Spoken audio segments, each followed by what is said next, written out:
அஸ்ஸலாமு அலைக்கும் வரஹ்மத்துல்லாஹி வபரகாத்துஹு. அன்பார்ந்த அனைத்து உறவுகளுக்கும் இனிய காலை வணக்கம். உங்கள் மீது சாந்தியும் சமாதானமும் உண்டாகட்டும். இன்றைய காலை பொழுது உங்கள் அனைவருக்கும் இனிய பொழுதாக அமைய எல்லாம் வல்ல இறைவனை பிரார்த்தித்தவனாக இன்றைக்கும் கோய்த்துடைய பல முக்கியமான செய்திகளை பற்றி தான் பார்க்க போகிறோம். வீடியோவை கடைசி வரைக்கும் பாருங்கள். தெரியாத நண்பர்களுக்கும் மறக்காமல் ஷேர் பண்ணுங்கள். வீடியோ பிடிச்சிருந்தா ஒரு லைக் பண்ணுங்கள், சப்ஸ்கிரைப் பண்ணுங்கள், தொடர்ந்தும் சப்போர்ட் பண்ணுங்கள். குவைத்துடைய டினார் மதிப்பு உள்ளதா பார்த்தெல்லாம் இலங்கைக்கான ரூபாயில் ஒரு தினாரின் மதிப்பு 972 ரூபாய் 6% உள்ளது. இந்தியாவின் ரூபாயில் ஒரு தினாரின் மதிப்பு 277 ரூபாய் 8% உள்ளது. இது அல்முசைன் எக்ஸ்சேஞ்சுடைய அப்ளிகேஷன் ஆன்லைன் ரேட் ஆகும்.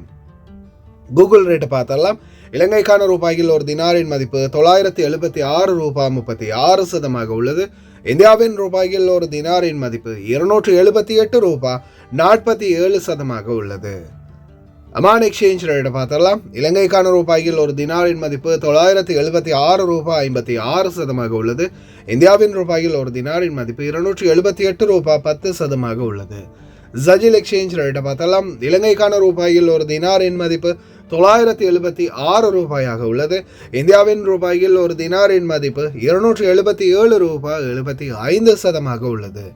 ஜஜில் எக்ஸ்சேஞ்ச் பற்றிய மேலதிக தகவல்களை தெரிந்து கொள்ள 97 23 54 61 என்ற வாட்ஸ்அப் இலக்கமூடாக தொடர்பு கொள்ளுங்கள். தினந்தோறும் ரேட்டையும் பெற்றுக்கொள்ளுங்கள். இலங்கைக்கான ரூபாயில் ஒரு தினாரின் மதிப்பு 976 ரூபாயாக உள்ளது. இந்தியாவின் ரூபாயில் ஒரு தினாரின் மதிப்பு 277 ரூபாய் 30% உள்ளது.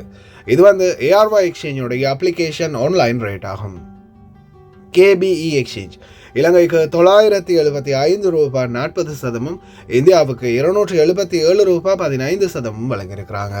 குவைத்துடைய பல எக்ஸ்சேஞ்சுகளையுமே அக்கௌண்ட் நம்பரை மறைச்சிடுறாங்க. இதை பற்றியும் உங்களுக்கு தொடர்ந்துமே தெரியத்தாருது. நீங்கள் ஏதாவது ஒரு புதிய எக்ஸ்சேஞ்சுக்கு பழைய பற்றுச்சீட்டோட போகிறீங்களா இருந்தால் நிச்சயமாக அதில் அக்கௌண்ட் நம்பர் இருக்கா அப்படின்றத செக் பண்ணிக்கோங்க.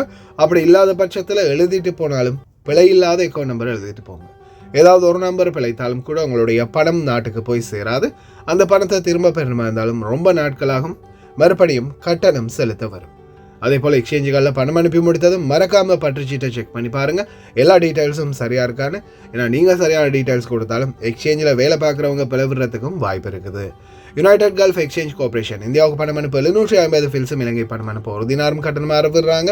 அல்சாமில் எக்ஸ்சேஞ்ச் கார்பரேஷன் ஒரு தினார் மட்டுமே கட்டணமாக அறவிடுறாங்க.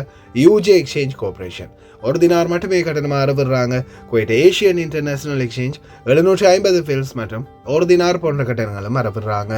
குவைட்டில் அல்நாதா, ஏஆர்ஒய், அமான் எக்ஸ்சேஞ்ச், யூஜே, அல்சாமில், Ansari exchange, Lulu exchange, Joyalukkas, KBE, UAE, Oman exchange, Bahrain exchange, BEC, world street exchange, ஜஜில் exchange, Malik exchange, international exchange, இது போன்ற இன்னும் பல எக்ஸ்சேஞ்சுகள் இருக்குது. ஒவ்வொரு எக்ஸ்சேஞ்சுகள்லையும் ஒவ்வொரு விதமான கட்டணங்கள் இருக்குது. அதுலேயும் குறிப்பாக ஏஆர்ஒய் எக்ஸ்சேஞ்சை பொறுத்தவரையில் 750 ஃபீல்ஸ் மற்றும் 900 ஃபீல்ஸ் போன்ற கட்டணங்கள் தான் அறவிடுறாங்க. அதே போல் ஜஜில் எக்ஸ்சேஞ்ச், மலிக் எக்ஸ்சேஞ்ச், அல்சாமில், யூஜே, அல் ஷஃபா இது போன்ற எக்ஸ்சேஞ்சுகளில் ஒரு தினார் மட்டுமே தான் கட்டணமாக அறவிடுறாங்க. ஜஹ்ராவில் சுலைமானி அல் முகாசிம் எக்ஸ்சேஞ்ச் இது ஒரு புதிய எக்ஸ்சேஞ்ச் ஏஆர்ஒய் எக்ஸ்சேஞ்சுக்கு பக்கத்தில் இருக்குது. இந்த எக்ஸ்சேஞ்சில் 750 ஃபீல்ஸ் மட்டுமே தான் கட்டணமாக அறவிடுறாங்க. அதே போல் ரேட்டும் பார்த்தீங்கன்னா ஒரு பெஸ்ட்டான ரேட் தான் வழங்குறாங்க. முடிந்த வரைக்கும் இது போன்ற நல்ல எக்ஸ்சேஞ்சுகளில் நீங்களும் கஷ்டப்பட்டு சம்பாதிக்கக்கூடிய உங்களுடைய பணத்தை அனுப்புங்க. அதே போல் எந்த எக்ஸ்சேஞ்சில் நல்ல ரேட் கொடுக்குறாங்க அப்படின்றதையும் மறக்காமல் கமெண்டில் தெரிந்தால் மென்ஷன் பண்ணுங்கள். தெரியாத பல நண்பர்கள் இருப்பாங்க, அவங்களும் தெரிந்து கொள்ளட்டும். குவைத்துடைய தங்க விலை பார்த்தலாம் ஒரு கிராம் 18 கேரட் தங்கத்தின் விலை 24 தினார் 787 ஃபீல்ஸ். ஒரு கிராம் 21 கேரட் தங்கத்தின் விலை 28 தினார் 918 ஃபீல்ஸ். ஒரு கிராம் 22 கேரட் தங்கத்தின் விலை 30 தினார் 306 ஃபீல்ஸ். ஒரு கிராம் 24 கேரட் தூய தங்கத்தின் விலை 33 தினார் 49 ஃபீல்ஸ். இந்த நாட்களில் தங்க விலை பார்த்தீங்கன்னா ஒரு ஸ்டேபிள் இல்லாமல் இருக்குது, சமநிலை இல்லாமல் இருக்குது. அதால் முடிந்தவர்கள் வாங்கிக்கோங்க. மீண்டும் பயணத்தடையா? பிசிஆர் உறுதியாகுமா? வெளிநாடு செல்லும் பணிப்பெண்களின் விகிதம் குறைந்துள்ளது. உரிமம் பெற்ற வெளிநாட்டு வேலைவாய்ப்பு பணியக உரிமையாளர்கள் தெரிவிப்பு. 130 பேர் கைது செய்யப்பட்ட நாடு கடத்தல். அதே போல போதைப் பொருள் சம்பந்தப்பட்ட வழக்கில் 10 பேர் அதிரடியாக சுற்றி வளைத்து கைது. இதோ வாகனத்தில் வாகன ஓட்டுநரை ஏமாற்றி நகையை திருடிச் சென்ற கும்பல். 2 வெளிநாட்டவர்கள் மற்றும் குவைத்தி பெண் மற்றும் அவருடைய மகளுக்கு 10 ஆண்டு மற்றும் 5 ஆண்டுகள் சிறை தண்டனை. அதிரடியாக குறைந்துள்ள போக்குவரத்து விதிமீறல்கள், அதே போல விதிகளை மீறுபவர்களுக்கு கடுமையான நடவடிக்கை. அன்பார்ந்த உறவுகளே, நான் உங்கள் சர்ஃபான் BA Plug. இன்று நான் வந்திருப்பது லயன் எக்ஸ்பிரஸ் கார்கோவோடு இணைந்து முதலாவது பரிசாக 200 தினார், இரண்டாவது பரிசாக 150 தினார், மூன்றாவது பரிசாக 100 தினார் மற்றும் 10 பேருக்கு ஆறுதல் பரிசு சர்ப்ரைஸ். நீங்க செய்ய வேண்டியதெல்லாம் ஒன்றே ஒன்றுதான். லயன் எக்ஸ்பிரஸ் கார்கோவுடாக ஒரு கார்கோ நீங்க நாட்டுக்கு போடணும். அதே போல இந்த பரிசை வெல்றதுக்கான பாஸ்வேர்ட் என்னுடைய யூடியூப் சேனல் 3லையுமே அட்டாச் பண்ணியிருக்கிறேன். இதில் வரக்கூடிய லோகோவை பாருங்கள். இந்த தம்ப்நெயில் தான் போட்டிருக்கோம். மறக்காமல் என்னுடைய வீடியோவை பாருங்கள். வீடியோவில் ஒரு இடத்துல பாஸ்வேர்டை குறிப்பிட்டிருப்பேன். அதை நீங்கள் சொல்லி கார்கோ போடுங்க. லயன் எக்ஸ்பிரஸ் கார்கோ ஊடாக பணப்பரிசை அள்ளுங்க. எதிர்வரும் 20ஆம் தேதி யார் அந்த வெற்றியாளர்கள் என்பது நேரடியாக ஒளிபரப்பப்படும். அதே போல் கார்கோ பற்றிய மேலதிக தகவல்களை தெரிந்து கொள்ள வீடியோட ஃபர்ஸ்ட் கமெண்டில் லிங்க் ஒன்று பின் பண்ணி வச்சுருக்கேன். அந்த வீடியோ பார்த்தீங்கன்னா உங்களுடைய பல கேள்விகளுக்கான பதில்கள் அதில் கிடைக்கும். குவைத்துடைய வானிலை தற்போதைய சூழல் அதிக வெப்பநிலையுடன் காணப்படுது. அதே மாதிரி தூசியுடன் கூடிய காற்று இந்த வார இறுதி வரைக்குமே இருக்கும் அப்படின்னு தெரிவிச்சிருக்கிறாங்க. வெளி பகுதிகள், அதாவது குறிப்பாக பாலைவன பகுதிகளில் இருக்கக்கூடியவங்க ரொம்ப கவனம். அதே மாதிரி 11 மணியிலிருந்து 4 மணி வரைக்கும் திறந்த வழிகளில் வேலை செய்யாதீங்க. வெடிப்பட்டால் வேலையே போயிடும். துறைமுகங்கள், விமான நிலையங்கள் PCR பரிசோதனை முன்னெடுக்க வலியுறுத்தல். தற்போது இலங்கையில் வேகமாக கொரோனா வைரஸ் மீண்டும் COVID-19 பரவி வருவதாக தகவல் வெளியாகியதை அடுத்து பலதரப்பட்ட பாதுகாப்பு முன்னெடுப்புகளை மேற்கொள்ள சுகாதார குழு ஆரம்பிச்சிருக்கிறாங்க. இதன் ஒரு அங்கமாக PCR சோதனைகளை முன்னெடுக்கும் முயற்சிகள் முன்னெடுக்கப்பட்டு வருது. PCR டெஸ்ட் எடுத்தால் மட்டும்தான் போக முடியும் என்ற அளவுக்கு நிலைமை தற்போது கைமீறி இருப்பது மிகவும் கவலைக்கிடமாக இருக்கின்றது. ஆசிய நாடுகளில் மிக வேகமாக பரவி வரும் மீண்டும் இந்த புதிய கொரோனா தொற்று மிகப்பெரிய அச்சுறுத்தலை ஏற்படுத்தி இருக்கின்றது. எதிர்வரும் நாட்களில் பயணத்துக்கு மிகப்பெரிய ஒரு சவாலாக வருமா அப்படின்ற கேள்விக்குறியோடவே இருக்குது. தயவுசெய்து பொது இடைவெளிகளை பேணுங்க. ரொம்ப கவனமாக இருங்க. எந்த நேரத்தில் வேணாலும் பயணத்தடை ஏற்படும் வாய்ப்புகள் அதிகமாகவே இருக்குது. அதால் தயவு செய்து கொஞ்சம் சுகாதாரத்தை சரியாக பேணுங்க. அதே போல் வெளிநாட்டு தொழிலாளர்கள், உரிமம் பெற்ற வெளிநாட்டு வேலைவாய்ப்பு முகவர்கள் தெரிவித்த தகவலின் அடிப்படையில் வெளிநாடுகளுக்கு செல்லும் பணிப்பெண்களுடைய விகிதம் குறைந்துள்ளதாக தெரிவிச்சிருக்கிறாங்க. இலங்கையிலிருந்து இலங்கை பணிப்பெண்கள் வெளிநாடு செல்வது வெகுவாக குறைந்து வருகின்றதாக. அதே மாதிரி போலியான முகவர்கள் மற்றும் நேரடி விசாக்கள் மூலமும் நிறைய பேர் பயணிக்கிறாங்க, ஏஜென்ட்களுடைய உதவிகள் இல்லாமல். ஆனால் இதுக்கு மெயினான காரணமே, ஏஜென்ட்டுகளை புறக்கணிக்கிறதுக்கு மெயினான காரணமே அவங்களுடைய பிழை தான்.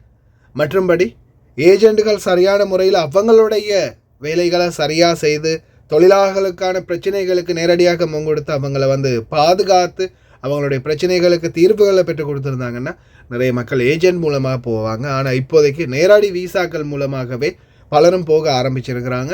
இது மிகப்பெரிய ஒரு அடியை கொடுத்துருக்குது அப்படின்னு சொல்லலாம் ஏஜென்ட்டுகளுக்கு.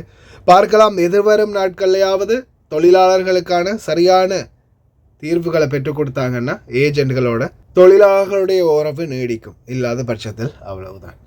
DGCA மிக முக்கியமான ஒரு தகவலை வெளியிட்டிருக்கிறாங்க. அதாவது விசிட் விசா மூலம் அப்ளை பண்ணுறவங்க ரிட்டர்ன் டிக்கெட், அதே மாதிரி தங்குமிடம், மேலதிக தகவல்களை சரியான முறையில் சமர்ப்பிக்காத பட்சத்தில் விசா உடனடியாக ரத்து செய்யப்படும் அப்படின்னு தெரிவிச்சிருக்கிறாங்க. நிறைய பேர் போலியான முகவரிகள், போலியான தகவல்களை பயன்படுத்தி வெளிநாடு செல்பவர்கள் மற்றும் உள்ளே நுழைப்பவர்களை தடுக்கும் விதமாக இந்த முயற்சி எடுக்கப்பட்டிருக்கின்றது. அதே போல் கிட்டத்தட்ட 130 பேர் ஒவ்வொரு பகுதிகளில் இருந்தும் கைது செய்யப்பட்டிருக்கிறாங்க. குறிப்பாக சபாஹல் அஹமத் ரெசிடென்டல் ஏரியாவிலிருந்து இவங்க கைது செய்யப்பட்டிருக்கிறாங்க.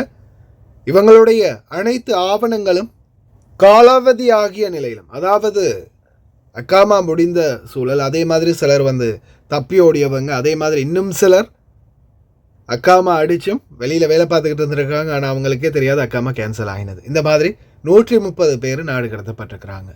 வெளியில் அக்காமா அடித்தாலே இதுதான் நிலைமை. அடுத்ததா கிட்டத்தட்ட 8 லட்சம் குவைத்தி தினார் மதிப்புள்ள தங்க நகைகளை திருடிய ஃப்ராடு பண்ணின வழக்கில் ஒரு பாகிஸ்தானியர் ஒரு இந்தியருக்கு 10 ஆண்டுகள் சிறை தண்டனையும், ஒரு குவைத்தி தாய் மற்றும் மகளுக்கு 5 ஆண்டுகள் சிறை தண்டனை விதித்து குற்றவியல் நீதிமன்றம் தீர்ப்பளித்திருக்கின்றது. பணத்தை அல்லது சில பொருட்களை, இப்போ நகை கடையில் வேலை பார்க்குறவங்க, இந்த பணம் எக்ஸ்சேஞ்சுகள்லையோ இல்லை வேறு ஏதாவது ஒன்றுலையோ வேலை பார்க்குறவங்க, இந்த டிக்டாக்ல பார்த்துருப்பீங்க, கட்டாக பணத்தை போடுறது, இந்த மாதிரி நிறைய பந்தாக்கள் பண்ணுவாங்க. இப்போ நல்லா பாருங்கள் இந்த வீடியோவை. இந்த வாகனத்தில் 1700 தினார் பெறுமதியான நகை இருக்குது. ஒரு நபர் என்ன பண்ணுறாரு, அந்த பக்கம் அவரை ஏமாற்றி வண்டியில் ஏதோ டயரில் ஏதோ மாட்டின மாதிரி ஏதோ பண்ணிக்கிட்டு இருக்கிறாரு. இந்த சூழலில் இந்த பக்கம் இன்னொரு நபர் அவரை டைவர்ட் பண்ணின அந்த செகண்டில் வண்டியை திறந்து பேக் அடிச்சுட்டு கிளம்பிடுறாரு.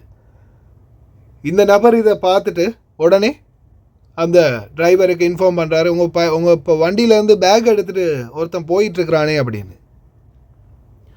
அதுக்கப்புறமா இந்த சிசிடிவி ஆதாரத்தின் அடிப்படையில் இவங்க 2 பேரையும் குவைத்துடைய குற்றப்புலனாய்வுத்துறை கைது பண்ணியிருக்கிறாங்க. ஆப்பிரிக்கா நாட்டை சார்ந்த இருவர்கள் தான் இந்த மாதிரியான சம்பவத்தில் ஈடுபட்டுக்கிறாங்க. வண்டியிலேருந்து நீங்கள் கீழே இறங்குறீங்கன்னா, யாராவது அவங்கள கூப்பிட்றாங்கனாலோ இல்லை வண்டியிலேருந்து இறங்குறீங்கனாலோ தயவு செய்து வண்டியை லாக் பண்ணுங்கள். ஒருவேளை கம்பெனிகளுடைய பணமாக இருக்கலாம், நகையாக இருக்கலாம், ஏதாவது முக்கியமான பொருட்களாக இருக்கலாம்.